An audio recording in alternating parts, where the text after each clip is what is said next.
अब ये कनेक्शन समझ के ये महसूस करना जरूरी है और ये समझना जरूरी है कि कौन सा मीठा अगर आप खा रहे हैं तो कौन सा अलाउड है, कौन सा क्या दिक्कत करेगा।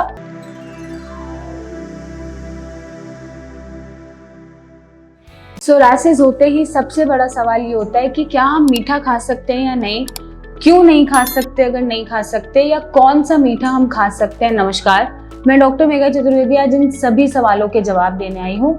कनेक्शन समझना बहुत ही जरूरी है।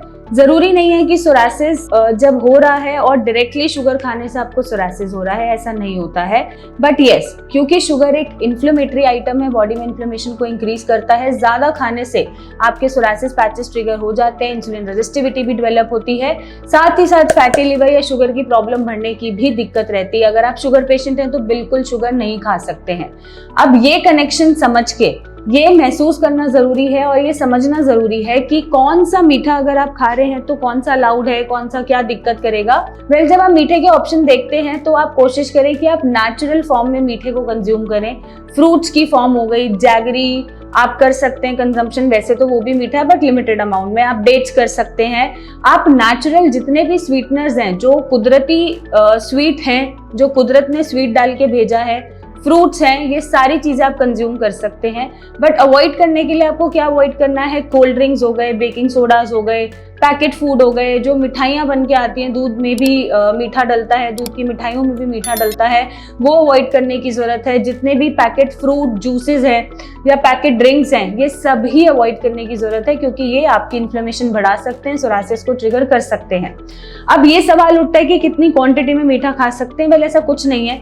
कुछ पेशेंट्स को थोड़ा बहुत मीठा खा के लिमिटेड अमाउंट में एक्सेसिवली ना इनटेक करके कोई प्रॉब्लम नहीं आती है। बट अगर आपको फील हो रहा है कि मीठा खा के इचिंग हो रहा है, थोड़ा सा भी मीठा खाया तो सोरायसिस के पैचेस एक्टिव लग रहे हैं, रेडनेस हो रही है, तो आपको उन केसेस में शुगर अवॉइड करने की जरूरत है। किसी भी फॉर्म में आप शुगर ना लें, एक्सेप्ट जो भी नेचुरल स्वीटनेस फ्रूट में आते हैं उनको आप कंजम्पशन में ला सकते हैं। इसके अलावा आपको अवॉइड करने की जरूरत है।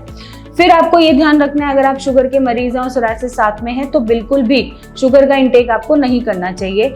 कुछ पेशेंट में मीठा खा के कोई इशू नहीं आता, तो वो लिमिटेड अमाउंट में डेली बेसिस पे थोड़ा थोड़ा कंट्रोल करके मीठा खा सकते हैं, कोई प्रॉब्लम नहीं आएगी। बट यस, अगर आपको सिम्टम्स आते हैं, इरिटेशन, इचिंग बढ़ती है, तो आपको मीठा अवॉइड करने की जरूरत है।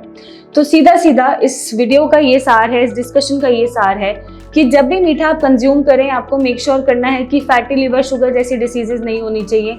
मीठा अगर खा भी रहे हैं तो लिमिटेड अमाउंट में खाएं, बहुत ज्यादा इनटेक ना करें, छोटी छोटी क्वांटिटी में खाएं और डेयरी प्रोडक्ट और आर्टिफिशियल स्वीटनेस को अवॉइड करें। अगर आपके रिस्पॉन्सेज, अपनी बॉडी को आप जानते हैं, रिस्पॉन्सेज पढ़ पा रहे हैं और रिस्पॉन्सेज आपके बढ़ रहे हैं मीठा खाने के बाद, तो उस कंडीशन में भी आपको मीठे को अवॉइड करना चाहिए। हर पेशेंट का रिस्पॉन्स अलग होता है, अपने रिस्पॉन्स को समझ के ही अपनी बीमारी को मैनेज करें। नहीं कर पा रहे हैं तो आप सिया से जुड़े और सही गाइडेंस के साथ अपने सोरायसिस को खत्म करें। Thank you and take care.